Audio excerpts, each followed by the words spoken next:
What's up guys, I'm Ramesh. Today I'm gonna show you how to disable the automatic restart on the system failure or how to fix a PC that will randomly restarting. Friends, Windows 7 is configured by default to restart immediately after a blue screen of death or other major system problems. This reboot usually happens too fast to see the error message on the screen. Follow the simple step to disable the automatic restart failure in the future for system failures in Windows 7. It is an easy process that takes less than 1 minute to fix it. Also, this is the short tutorial on how to fix random rebooting of a PC. To do that, right click on the computer and select properties.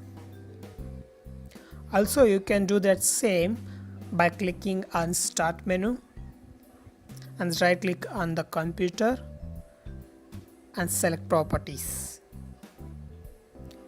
In that left side, we have to select system protection. In that system protection window, click on advanced tab.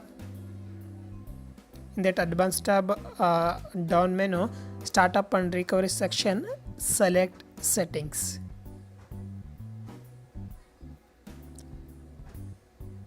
After that, in that system failure section, we have to uncheck the automatically restart option. Friends, make sure this is the important step to disable automatic restart. Just uncheck that automatic restart. That's it, friend. After that, we have to click on OK. Friends, this is the tutorial. We have fixed automatic restart after a get error.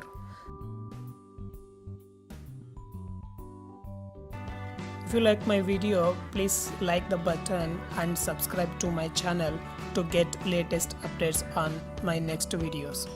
Thank you for watching.